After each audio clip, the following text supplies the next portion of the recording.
बच्चों, मैं दीक्षा श्रीवास्तव। आज मैं आप लोगों को क्लास 12 के चैप्टर 6 की एक्सरसाइज 6.3 का क्वेश्चन नंबर 15 पढ़ाऊंगी। क्वेश्चन नंबर 15 है, find the equation of the tangent line to the curve y is equal to x² minus 2x plus 7 which is perpendicular to the line 5y minus 15x is equal to 13।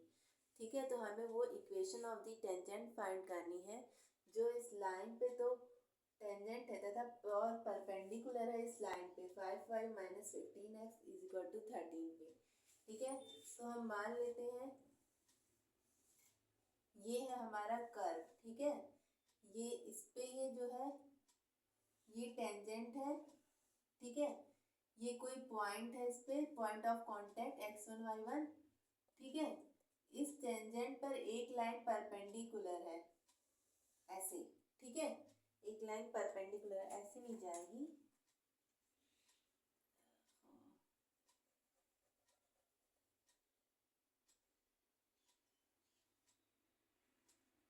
ऐसे जाएगी। हाँ, तो इस line पे ये line perpendicular है। कौन सी line perpendicular है? ये line 5y minus 15x is equal to 13। ठीक है, ये लाइन परपेंडिकुलर है। तो हमें इस टेंजेंट की इक्वेशन फाइंड करनी है और हमें पॉइंट ऑफ कांटेक्ट फाइंड करना है। ठीक है, तो सबसे पहले टेंजेंट की इक्वेशन फाइंड करने के लिए हमें क्या क्या चाहिए? पॉइंट ऑफ कांटेक्ट चाहिए और स्लोप चाहिए, स्लोप ऑफ टेंजेंट चाहिए। ठीक है, तो देखो, अगर कोई भी दो लाइन आपस में परपेंडिकुलर हो ऐसे, तो उनके बीच के स्लोप में क्या रिलेशन होता है? उनके स्लोप में रिलेशन होता है m1 into m2 is equal to -1, यानी उन दोनों के स्लोप का प्रोडक्ट -1 के इक्वल होगा। ठीक है, तो ये जो टेंजेंट है ये इस लाइन पे परपेंडिकुलर है, तो इन दोनों का स्लोप -1 के इक्वल होगा। तो हम लोग क्या कर लेते हैं, पहले पॉइंट ऑफ कांटेक्ट लेट कर लेते हैं, फिर इसके बाद हम लोग इसकी इस लाइन की स्लोप निकालेंगे और फिर इस टेंजेंट की स्लोप से उसका प्रोडक्ट -1 के इक्वल करेंगे। ठीक है, तो पहले करते हैं, let p x1 y1 be the point of contact to the tangent and curve। ठीक है, तो ये पॉइंट ऑफ कांटेक्ट है। ठीक है, अब हमें क्या पता है कि अगर कोई दो लाइन आपस में परपेंडिकुलर हो तो उनके स्लोप का प्रोडक्ट क्या आता है? -1। तो ये क्या है? ये एक टेंजेंट है। टेंजेंट की स्लोप क्या होती है? टेंजेंट की स्लोप होती है dy by dx at point x1 y1, और ये होती है तो टेंजेंट की स्लोप। हमें चाहिए इस लाइन की स्लोप, तब ना दोनों का प्रोडक्ट -1 के इक्वल करेंगे। तो इस लाइन की स्लोप क्या होगी? तो ये लाइन क्या है? 5y minus 15x is equal to 13। ये लाइन है ना, इस लाइन को हम लोग y is equal to mx plus c के फॉर्म में लिख लेते हैं। ठीक है, तो इसको लिखेंगे कैसे? तो 5y इज इक्वल टू होगा 15x प्लस 13। ठीक है, इस 15x को इधर ले आए, अब इस 5 को भी इधर ले आते हैं, तो y is equal to 15x upon 5 plus 13 upon 5। तो 15 से 5 3 टाइम में कट जाएगा, तो यहाँ पे आ जाएगा 3x। तो y is equal to 3x plus 13 upon 5। अब ये y is equal to mx plus c के फॉर्म का हो गया, तो इसमें m की वैल्यू क्या है? 3। m की वैल्यू क्या आ गई? 3, यानी उस लाइन का स्लोप क्या आ गया? 3। अब इस लाइन का स्लोप है 3 इंटू इस लाइन का स्लोप है 3, इसको किसके इक्वल करना है? -1 के इक्वल करना है। ठीक है, तो हमारा टेंजेंट की स्लोप क्या आ जाएगी? dy by dx at point x1 y1 is equal to, ये 3 यहाँ प्रोडक्ट में है, इधर आएगा तो डिवाइड में हो जाएगा, तो -1 अपॉन 3। ठीक है, तो ये आ गई हमारी टेंजेंट की स्लोप। अब जब हमारी टेंजेंट की स्लोप आ गई, तो अब हमें क्या फाइंड करना है? Point of contact. तो पॉइंट ऑफ कांटेक्ट फाइंड करने के लिए क्या करेंगे, ये हमें कर्व दिया हुआ है, ठीक है, इसको x के रिस्पेक्ट में डिफरेंशिएट करेंगे ताकि हमें dy बाई dx निकले, फिर हम उसमें ये x1 y1 पॉइंट पुट करेंगे, ठीक है। तो सबसे पहले y इज इक्वल क्या दिया हुआ है, y is equal to x square minus 2x plus 7, ठीक है। इसको x के रिस्पेक्ट में डिफरेंशिएट करते हैं तो dy बाई dx आ जाएगा 2x माइनस 2, ठीक है। अब हमें dy बाई dx किस पॉइंट पे चाहिए, इस पॉइंट पे चाहिए x1 y1, तो यहाँ पे लिखते हैं एट पॉइंट x1 y1। अब इसमें x1 y1 पॉइंट पुट करेंगे तो x की जगह x1 हो जाएगा, यानी यहाँ पे हो जाएगा 2x1 माइनस 2। अब ये हमारी ऐसे स्लोप निकली है और वैसे हमने स्लोप क्या निकाली थी, टेंजेंट की स्लोप -1/3 ये निकाली थी ना, -1/3।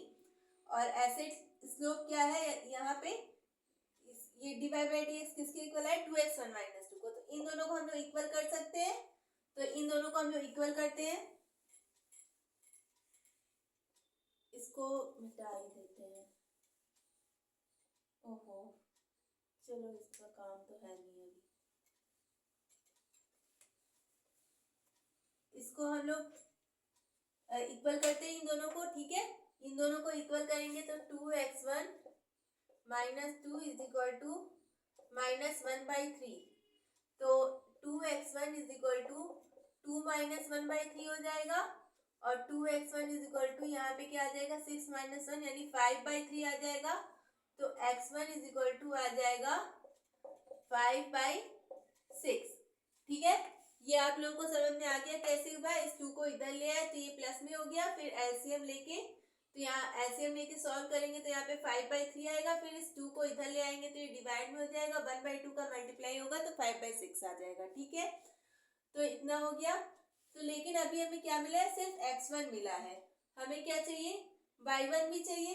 तो y1 के लिए क्या करेंगे, जो पॉइंट था हमारा वो इस कर्व पे भी तो लाई कर रहा था, तो y1 के लिए हम क्या करेंगे, उस पॉइंट को इस कर्व में पुट कर देंगे।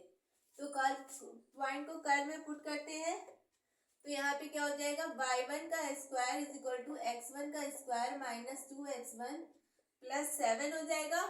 अब x1 की वैल्यू क्या निकली है, 5/6, ये इसमें पुट कर देते हैं तो y1 square is equal to 5/6 का स्क्वायर माइनस 2 इंटू 5/6 प्लस 7, तो y1 का square is equal to 25/36 minus 10/6 plus 7। LCM लेंगे तो यहाँ पे आ जाएगा 36, 25, यहाँ पे 6 6 जा 36, 10 6 जा 60, और 36 7 जा 42, 7 3 जा 21, 25 प्लस 252 आएगा यहाँ पे। तो इसको और सॉल्व करते हैं तो y1 का स्क्वायर आ जाएगा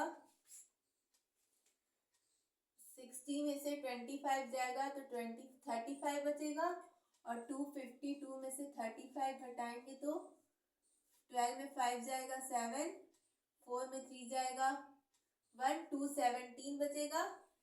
यानी y1 का स्क्वायर क्या, y1 का स्क्वायर नहीं है ना भाई, हम क्या स्क्वायर कहाँ से आ रहा है, सॉरी स्क्वायर x, ठीक है। तो यहाँ पे y1 की वैल्यू क्या आ जाएगी, 217 अपॉन में 36, ठीक है। ये आ गई हमारी y1 की वैल्यू, और ये थी हमारी x1 की वैल्यू, ठीक है। तो हमारी x1 y1 आ गई, यानी हमारा पॉइंट ऑफ कांटेक्ट आ गया, क्या आया 5/6 217/36, ये आ गया हमारा पॉइंट ऑफ कांटेक्ट। अब जब हमारा पॉइंट ऑफ कांटेक्ट आ गया तो हम इक्वेशन ऑफ टेंजेंट फाइंड कर सकते हैं। तो इक्वेशन ऑफ टेंजेंट क्या होती है, y minus y1 is equal to m क्या था हमारा, dy by dx at point x1 y1 और x माइनस x1, ठीक है। ये होती है हमारी इक्वेशन ऑफ टेंजेंट। अब इसमें हम पॉइंट पुट कर देते हैं तो y माइनस y1 क्या है 217 अपॉन में 36 is equal to dy by dx हमारा क्या निकला है -1/3, स्लोप हमारी -1/3 है। x माइनस x1 क्या है 5/6। ठीक है, इसको एलसीएम ले लेते हैं तो 36y माइनस 217 अपॉन में 36 इज इक्वल टू -1/3, माइनस का अंदर मल्टीप्लाई कर देते हैं तो 1/3 5/6 माइनस x हो जाएगा। अब इस 3 से ये 36 कट जाएगा कितने टाइम में 12 टाइम में। ठीक है, 12 टाइम में 36 कट जाएगा और यहाँ से इसको आप लोग नोट कर लिए हो, आप लोग नोट कर लीजिएगा, वीडियो पॉज करके स्क्रीनशॉट लेके हम इसको इरेज कर रहे हैं। ठीक है, तो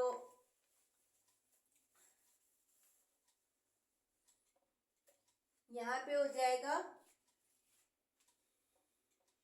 36y minus 217 upon 12 is equal to 5 minus 6x upon 6। ठीक है, तो इस 6 से ये 12 2 टाइम में कट जाएगा और इस 2 को हम लोग क्या कर देंगे इधर मल्टीप्लाई कर देंगे तो 36y माइनस 217 2 इधर मल्टीप्लाई होगा तो 10 माइनस 12x। ठीक है, अब इसको क्या करते हैं, इसको इधर ले आते हैं और इसको इधर ले आते हैं। ठीक है, इस 12x को इधर ले जाएंगे और इस 217 को इधर ले आएंगे। ठीक है, तो यहाँ पे हो जाएगा 12x plus 36y is equal to 217 plus 10। ठीक है, तो यहाँ पे और सॉल्व करेंगे तो यहाँ पे आ जाएगा 12x plus 36y is equal to 227। ठीक है, तो ये आ गई हमारी टेंजेंट की इक्वेशन। इसको आप लोग वीडियो पॉज करके या स्क्रीनशॉट लेकर के नोट कर सकते हैं। ठीक है, तो इस तरह हम लोग इक्वेशन ऑफ टेंजेंट फाइंड करते हैं। अगर आप लोगों को मेरा वीडियो पसंद आता है तो प्लीज़ लाइक शेयर और सब्सक्राइब करें और कमेंट भी कीजिए। Thank you.